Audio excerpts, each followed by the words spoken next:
Hello, assalamu alaikum. I'm your host Ahson Haqqani, and a lot has been said, a lot has been done, and a lot has been happening all over the world. The world is facing an economic crunch, and so is Pakistan. Today we'll be talking about the economic crunch of Pakistan, how the country is facing that, all the political turmoils as well, and how the politics of sit-in has sort of damaged the economy.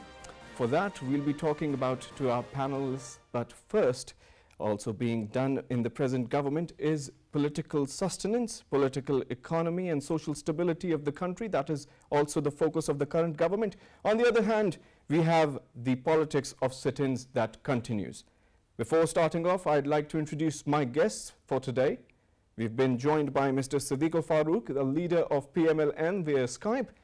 Welcome to the show, sir. We've been joined by Dr. Abid Abbasi, political analyst in the studio. Good to have you here, sir. We've been joined by Dr. Niaz Murtaza, who's a political analyst and an economist via Skype. Welcome to the show. And we'll be later joined by Dr. Khaqan Najeeb, who's an economist via phone, and Mr. Zahid Gishkori, who's an investigative journalist himself, but later on. We'll talk about the economy of Pakistan. And first off, I'd like to connect with Dr. Abid Abbasi, who's with us in the studio over here. When we talk about economy, sir, Pakistan is constantly going through the crunch, and there is political turmoil in the country. Do you think the politics of sit-ins is doing any help? Thank you very much, Ahson. Yes, as you said, that the country is passing through turmoil right from 2013, when a government came into existence. We should know that after a transitionary period, after the military government of General Musharraf, a political government came into office, and then we have continued with the democracy. 5 years of that government completed, and then a new elections took place. After after the elections, PTI chairman Imran Khan, who did not accept that election and who came into the capital, and sit-in started, and that was about 126 days he remained in the capital. And we should know that during that period, the president of China, a proposed visit of the president of China, that was cancelled. And it was the time in the CPAC that the landmark, economic development project that was in collaboration with China, that was supported by China.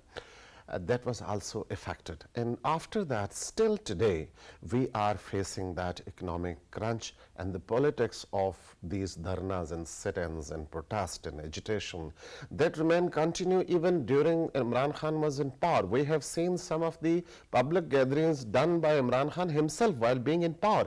He has been making tall claims. He has been accusing his political opponents, but unfortunately, while being in power for about 4 years, 3.5 years, or about 10 years in the KPK province, he could not make any difference. He could not bring any revolutionary, quote-unquote, changes which he promised to the people of Pakistan. Right. When we talk about the progress of PTI's government, 4.5 years, couldn't come up with the promises. Let's talk about something that was proposed while he was in the government by the opposition then and now the Prime Minister, Shehbaz Sharif, the Charter of Economy. It's very important for the people of Pakistan to know that Charter of Economy is a long-term process for the sustainable economy. So why can't the opposition right now come at tables and say that there are lines to be driven? Lines to be driven, absolutely, lines to be driven, and then whoever comes in the government is not going to cross those lines. We have seen a chart of democracy took place between the two big parties of that time in 2006, and that chart of democracy has made a great difference in the political arena of the country. That the sustainability of the government, because we have seen in 90s no government could complete its constitutional terms of 5 years, but after the signature of Charter of Democracy, we have seen very landmark constitutional development in the country. We have seen 18th Amendment that has, for some, that may be some controversies, but that was by and large in the favor of the people of Pakistan. But we should know that after coming into power, the PML-N in 2013, continuously 5 years have seen agitational politics by Imran Khan and PTI. But when this government came into power in 2018, I'm talking about PTI's government, the then opposition leader, despite having all those sore realities, all those sore, nostalgia at that time by Imran Khan, they offered him a charter of, economy that was actually the need of the day. And even today, it is the need of the day. And then the biggest party in opposition, Shahbaz Sharif, was the opposition leader. And he himself went to the Prime Minister Imran Khan. And he offered, despite all those, apprehensions of the opposition that the elections of 2018 were not fair enough. Right. There were so many allegations about that is a story. That's the history. But even then, the then opposition leader, Shahbaz Sharif, keeping aside everything, he offered a charter of economy at that time, but unfortunately, he was not responding positively. And you said that why opposition is not sitting on the table. This is actually the million-dollar question, because Imran Khan, by temperament, he is not, Isn't it for the betterment of the whole community, the whole country? If they're so much into the betterment of the country, if they want a better economy for Pakistan and the generations to come, they should come forward and sit in and look, I think philosophically speaking, democracy is all about inclusiveness. To take other people, you have to compromise some of your stances. You take the other people into, consideration. You take other people, you sit on the table with the people. Sometimes you do not like, you have to surrender some of your interest. But unfortunately, Khan Saab is not having that temperament. Not the right temperament. We're going to go towards our guests who have joined us on Skype. We've been joined by Siddique or Farooq, leader of the PML-N. Sir, the sit-ins keep on continuing. It's bad for the economy. What is the current government doing to stop this activity that is harming the economy? Thank you so much. I have listened to Dr. Abid Abbasi's views, and I endorse those views. I think the problem which country is facing these days can be resolved through a consensus. Ideally, if a consensus is evolved on fundamental issues which affect the state's survival and its development, its constitutional role, these issues should be decided once for all time. As Dr. Saab has referred to Charter of Economy, Charter of Democracy. Now we need another charter, and that should consist upon not only democracy, it should consist of economy also. So once a consensus is evolved and all parties with mutual consultation, accommodation, showing flexibility, come to the conclusion that they have to cooperate with each other for the interest of Pakistan as a state and Pakistani as a nation, I think we will be able to solve this problem. And as far as the present government, which took over on 10th of April this year, you have listened to the speech delivered by the Prime Minister at Shahrukh, referring to the climate change, other problems also, and different steps taken by the present government. It is leading towards resolving the existing issues, whether it is economic or other issues. Now, the present government has offered a hand of cooperation to Imran Khan, but unfortunately, he has not accepted it, and I think he will not accept. So the solution now is that if someone doesn't come to terms in the light of Constitution and democratic values and wants to disturb country's atmosphere to destroy country's economy. In my point of he should be dealt with Right. stringent hand, but strictly observing the constitution. He should not be permitted to to disturb the system and to cause loss to the society in all its forms. All right, point taken, sir. We're going to move towards Dr. Niaz Murtaza, political and economic analyst, sir. You've heard Dr. Abid Abbasi say about the political dharnas and the sit-ins and the economy. Let's talk about the visits of Ishaq Dar earlier. He's constantly striving to make the economy of Pakistan somewhat better. The social stability needs to be there, economic stability needs to be there, and technological and political stability needs to be there for an economy to thrive. What do you make up of the visits of Ishaq Dar, and how important are they for the country's economy, keeping in view the foreign direct investment? Well, you see, the most immediate economic threat that we are facing right now is very low foreign exchange reserves. For example, the state bank reserves again went below $8 billion today. And that's, near the red line where, the import cover goes below, the recommended 3 months of import. So that's a very dangerous situation to be in. And because of that, the currency also keeps depreciating. And when the currency depreciates, that again increases inflation. So that's really, the most immediate challenge that has to be resolved. How to increase, the foreign exchange reserves so the uncertainty goes and the currency becomes stable. So that's really been part of the visits that he's taken. He went to the US first of all to meet the IMF, to meet the World Bank, to unlock some of the funds from there. And then, there have been trips to the Gulf countries. There have been trips to China. These are, our main allies who normally help out whenever we face such kind of a crisis, and we do face such crisis quite frequently.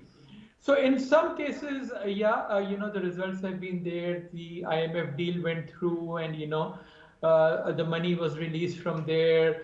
The World Bank has released some money, and all that has helped. But still, the situation is so critical that something comes in, and then there are payments to be made, and then again the foreign reserves keep falling, as happened today again. So it's a constant challenge that has to be met, and hopefully more will come from the Gulf countries in terms of some deposits. And more than that, some foreign investment in some of, the state-owned companies. Then there is also talk of, the Saudi prince coming in, and, there might be some, contract signed there for Right. a possible, Right. go When you talk about the Saudi prince coming in and people actually going for the foreign direct investment in Pakistan, don't you think that the political turmoil in the country is going to hinder and create hurdles for the foreign direct investments, keeping in mind that the investors might be reluctant? Yeah, I mean, that's the thing, So we still don't know whether, the prince will be able to come in because, it's supposed to be within the next 10 to 12 days. And that's exactly, the time period in which PTI is planning to come towards Rawalpindi and Islamabad. So like what happened with, the Chinese president visit, there is a possibility that it might get cancelled or postponed, and that will again delay, the signing of any contracts. And then, the general environment that it creates, the impact on, the stock exchange, the impact on the currency market, the plans of, other private investors. Of course, it has a huge impact. And then the Dharna itself, it shuts down, commercial activities, movements, and all of that has a very large cost. And that probably is one of the deliberate strategies being adopted by Imran Khan to either this dharna will result in the achievement of his political goals, and even if he fails in that, which is quite likely there will still be, the economic cost of, slow bleeding economy, which will make the current government less competitive in the election. Point taken. So it's a deliberate effort from Mr. Imran Khan. Just as you said, we're going to move towards Dr. Khaqan Najeeb, who's an economist with us on phone. Dr. Khaqan, the politics of dharnas and sit-ins continues since 2013 and 2014. It's been a while that this continues and damages the economy. What do you make up of the current situation, and how does the economy sustain, given that we already suffered the flood cost of 16 billion earlier on, and according to a certain journalist, 800 billion is being spent as a repercussion of these dharnas? Thank you for having me on your show. So if I try and see what's going on today, Pakistan for the past few months has been in a dollar liquidity crunch. This dollar liquidity crunch has increased as the IMF program 7th and 8th review got delayed. Our foreign exchange reserves were hovering around 16 to 17 billion dollars. Today, even after the IMF 7th and 8th review completion in August, and the payments we've had to make, they've dropped to below $8 billion. Of course, that's a tricky position to be in, as our imports are somewhere between $5 to $6 billion, so we don't have a great import cover there. Now, the best outcome for the year FY23 that Pakistan can expect is to create enough economic certainty so that a few things do happen, and those few things then sail Pakistan unscathed in this dollar liquidity crisis that we are facing, and then we move on to a road of more sustained and sustainable balance of payments position as we build our exports, our remittances, and our foreign direct investments. But as far as FY23 is concerned, of course, political uncertainty has had its stake on the first 3 months. If you look at the foreign direct investment figures, our foreign direct investment has fallen about 43% in the first quarter compared to the last year's same period. Our remittances even in October have fallen as our gap between the interbank and the open market has increased because the markets have been jittery, so the forex markets has moved in a jittery manner. The gap has increased and has kept on at a higher level over the past 3 months, and the repercussions of that we can see in the October remittances at 2.2 billion, which is a fall from September, as well as a 15% fall year on year, which is quite substantive. We also have to remember that exports are going to be slower and are barely going to make it to the level of last year as the international slowdown occurs, and also there is contraction in the Pakistan economy as we try and slow it down so that we can meet the balance of payments challenge. In this situation, what is most important is to refer to number one, IMF. The 9th review must get completed. We were discussing the visit of the Saudi Crown Prince, which is very, very important, but equally important is the IMF delegation to even have virtual talks or to have physical talks in Islamabad. The 9th review is now due, which is the review which is carried on the first quarter numbers. The first quarter numbers, fiscal and BOP, are now completely in, and we need to complete the 9th review so that the stamp of approval and the money that has to flow in from the IMF must happen. Always remember, all the other monies that we get, whether that's the World Bank money, whether that's the ADB money, whether that's the AIIB, the Asian Infrastructure and Investment Bank money, the project loans, the program loans, the commercial loans, and also the friendly country monies are contingent on the IMF. So certainty on the economic and political front must ensure that we have the IMF review completed. Right. So when you talk about the ninth approval of the IMF, recently Mr. Ishaq Dar had a meeting with the UAE businessmen, and before that he had a meeting with the businessmen in the UK. How is that looking so far? Is it going to benefit the economy? So that's a good question. The reason I say that we need to discuss the foreign investment is that Pakistan has to realize that the friendly countries, especially the UAE, Kingdom of Saudi Arabia, have asked us that instead of taking just budgetary support, which we get in terms of deposits that are placed in the State Bank of Pakistan, Kingdom of Saudi Arabia has a $3 billion deposit, UAE has a $2 billion deposit. So we are expecting that maybe there are more deposits, but they would want to invest in Pakistan and especially in the equity markets. And you know that both the countries, the United Arab Emirates as well as the Kingdom of Saudi Arabia, have interest in the petroleum sector, in the energy sector. So we are looking at, for example, second price offerings. What that means is that sale of shares, partly of the OTD. Isn't that in line with the political and economic and social stability? As in, of course. Aren't they going to be reluctant if there is no stability in the country? This is what happened earlier on, just as Mr. Dr. Abid earlier mentioned that the Chinese president didn't come because of the instability in the country. Correct. But you also have to remember that these are long-term partners of Pakistan and have seen all kinds of ups and downs.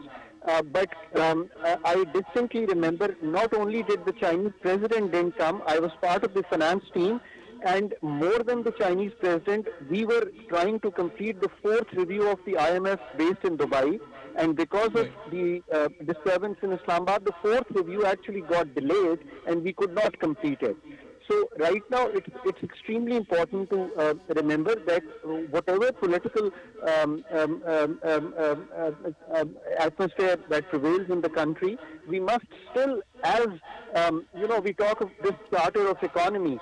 For me, Charter of Economy today is that if His Royal Highness visits Pakistan, despite the political message that any party, whether that's the opposition or the incumbent party, wants to convey or wants to do, they should welcome the Chinese delegations, His Royal Highness to come. His Royal Highness wants to not only invest in the oil and gas sector, in our FPOs, the second price offering, but in February 2019 he came and we discussed setting up of a refinery in Gwadar. That's an investment north of $12 billion. To date, the progress has been slow. So not only do we need to have him come, but we need to follow it up, whether that's our investment wing of Board of Investment, our privatization, the finance, the energy sector, the petroleum ministry, to follow it up and really take this investment that they are keen to do and make it happen. Over the last 2 years, we have not been able to do so, and that's a project important to both countries, but especially because of the monies that we need. Right, so there is still light at the end of the tunnel. Thank you for joining us, Dr. Khaqan Najeeb. We'll be talking about this more, but after a short break, stay tuned with us.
Welcome back to The Perspective, ladies and gentlemen. I'm your host, Ahson Haqqani, and we've been talking about politics, we've been talking about the economy. We've got with us Dr. Abid with us in the studio. We're going to talk about this more, Dr. Abid, as we talk about the political poisoning of the masses. This has been going on, and misleading of people has been going on. People go ahead and watch videos on the social media that is based on unfactful and hearsay data coming up from God knows where. Who is going to stop this, and how is this going to stop for the greater prosperity of the country? Yes, the country is passing through a great turmoil, as Dr. Khaqan has presented a picture that is not very much pleasing. And I think if we go back, we see that who is spreading these kind of, unauthentic datas and propagandas, and that machines, that bots that been launched by the PTI during their, years in powers, and later on against the incumbent government that is in power today.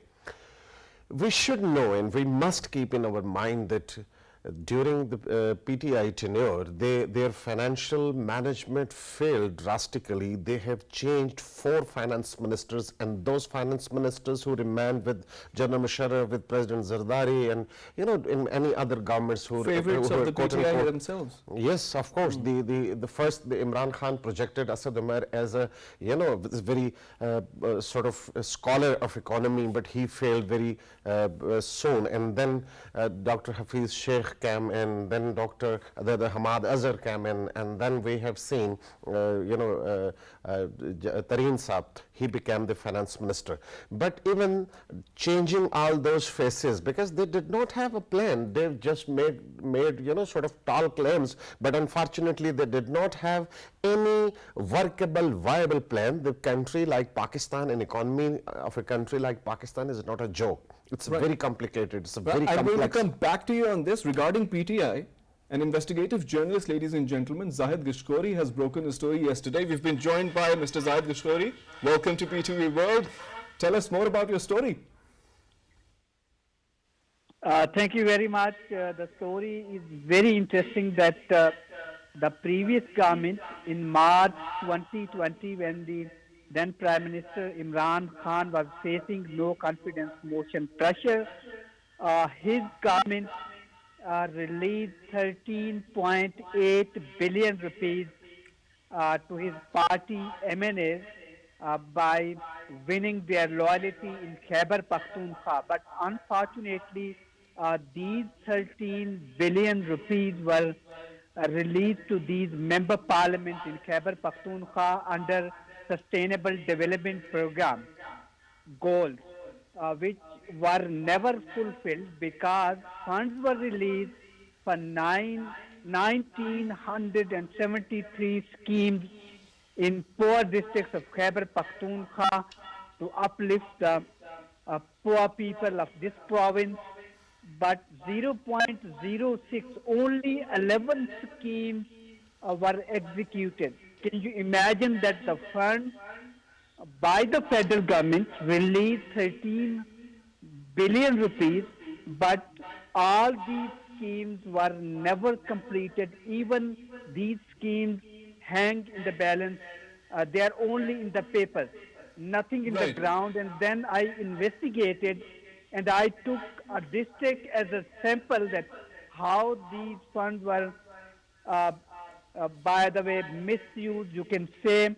And I have chosen a Mohammed district, one of the tribal, very small districts, where the government claimed that around 100 schemes were launched. And this data was presented before a parliamentary committee that contractors lay down 796 kilometer long water plant pipe in only one night. Can you imagine that? By getting the amount of 500 million rupees, you can say this that Mr. Gishkori, you have tall claims. Is it somewhere written or is it accountable right now? This is very interesting. NAB started this investigation, and parliamentary committee also wrote a letter to National Accountability that how these funds were misused under SDGs, because Sustainable Development Goals policy, Pakistan takes funds from United Nations and IMF and World Bank and different international donors, because Pakistan is signatory of these SDGs. And this was started in 2014 and 15, and by 2030, Pakistan is at number 134 at the moment by fulfilling these SDGs. So it means that in last 4 years, only in Khyber Pakhtunkhwa, 51% projects were never completed. These projects were only in the papers. These projects only facilitate the poor people of this country. So this is one of the only a small component. If you start investigation and working on such stories, you would wonder that how these funds were being utilized or doled out on a political for political gain by any certain political party, or particularly any party who ruled the country. Right, so it comes under the realm of corruption or mismanagement. What's happening now? One of the parliamentary committee members, and I got these minutes there, if you go through these minutes of this parliamentary committee, one of the members accuses that 1 billion rupees were embezzled only in one district of Chasada under these schemes. So it indicates that if you just start probing the contractors and the companies and the firms which were given the contract by the government to execute these schemes, you would find many irregularities. Right. Thank you, Mr. Zahid Gishkori, for joining us and updating us with your story. Ladies and gentlemen, startling revelations coming in today. Well, I'd like to engage Mr. Siddique Farooq, the leader from PML-N. We've known that Mr. Zahid Gishkori is a credible investigative journalist. Mr. Siddique Farooq, what do you make up of this startling investigation that he's done? It is just an isolated example. In my opinion, and as far as I know, based on facts and figures, the IK government was corruption incarnate. It was a corruption incarnate. You will find so many cases of corruption, whether it is the 40 billion rupees corruption in Corona fund provided by foreign countries, whether it is $50 billion corruption, the amount sent to Pakistan from United Kingdom, etc., etc. But now coming to the basic, that Pakistan is facing economic crunch. Of course, all friends are unanimous that political instability contributes negatively to economy and political stability contributes very positively to economy.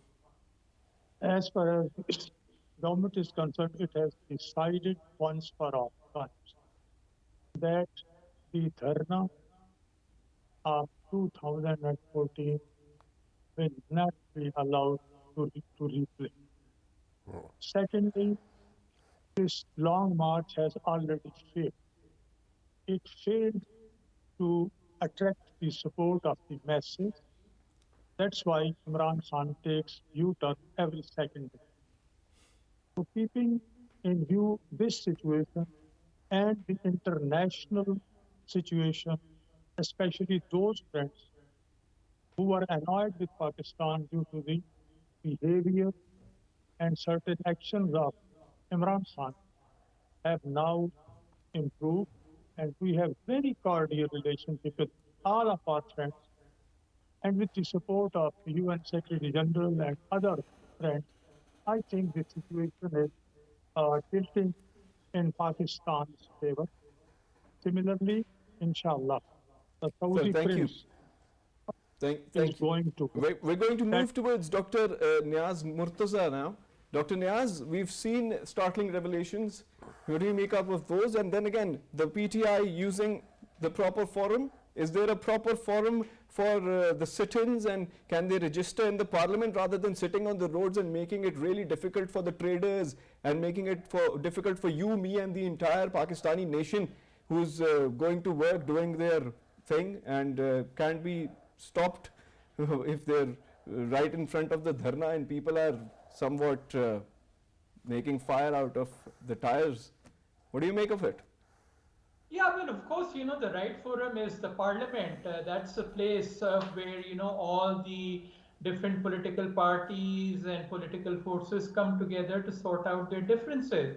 And that's a place where, the PTI should be going back and raising its demands for early election. And obviously, the political tool within a democracy for an opposition wanting early elections is the vote of no confidence, as the PDM demonstrated. It brought a vote of no confidence, and it was able to remove the PTI government early. And that's what the PTI should also look to do, that because the government has a fairly thin majority, even thinner than what the PTI had. I think it's like 3 or 4 seats more than the minimum requirement of 172. So that's what PTI should be focusing its energies on, rather than streets and roads, etc. And even if it wants to be on the streets, there's a democratic way of protest which is peaceful, which is non-obstructive, which is not violent. As you see in a lot of developed countries, there's huge protests, but they are done very peacefully. But then, neither does the PTI want to do parliamentary politics, and when it wants to do street politics, it wants to do it in a very violent and obstructive and destructive way. So unfortunately, all of that has a huge cost, and it's not that it's not aware of the cost, as I said earlier too, it's part of its deliberate strategy that this kind of disruptive politics will either give it its political goals, or at least it will, make the economic situation so bad for the government that when it goes to the elections, it will, have an impact on it electorally. And so what can the government do? I mean, it's a very tricky situation. You can't really have a very massive kind of crackdown, because, that also makes the government unpopular, because there's media everywhere, social media, video clips, and so on. If, you use too much tear gases, excessive forces, that also has a negative impact on the government's profile.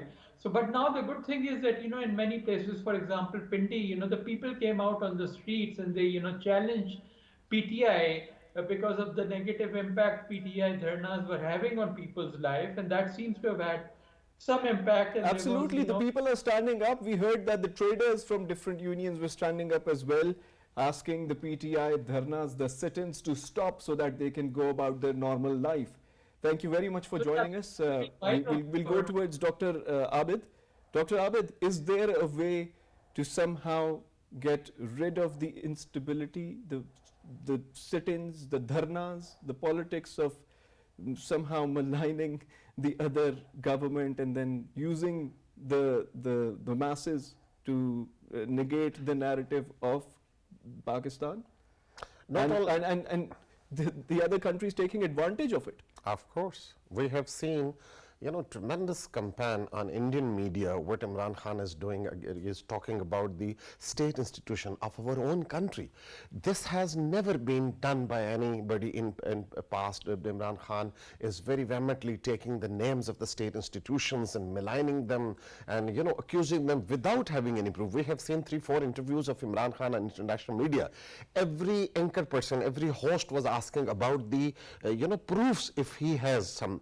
But he failed to say. Right. He says that what I am saying, that is the proof, because the onus of the proof is on the accuser, on the the person who is putting allegations on anybody in any court. But Imran Khan says that the Prime Minister should resign, the Interior Minister should resign, the the very senior official in the state agency, he should resign. Right. A probe should take place, and most probably I would be wrong. In his own words, if the state institutions are with you, then you're correct, and if they're not, he has been saying that I use the state agencies to, combat the opposition in the parliament to pass the bills, or also taking his own partymen, his own parliamentarians into, and the alliances, the people who were in alliances with him into the parliament. But I want to mention one more thing. But Imran Khan, during, as I said earlier, that the economy was completely in doldrum during his 4 years in power. He has changed 4 ministers, right. But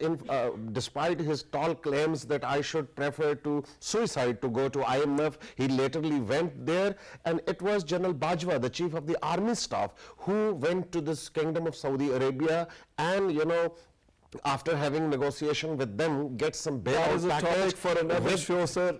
With China and all that. Absolutely. We'll be talking about this and more in another show, ladies and gentlemen. I wish and hope that the generations of Pakistan do not have to face what we're facing today. I wish and hope that Pakistan is stable, Pakistan is developing, and Pakistan thrives in the years to come. Till next time, it's Haqqani signing off. Pakistan Zindabad.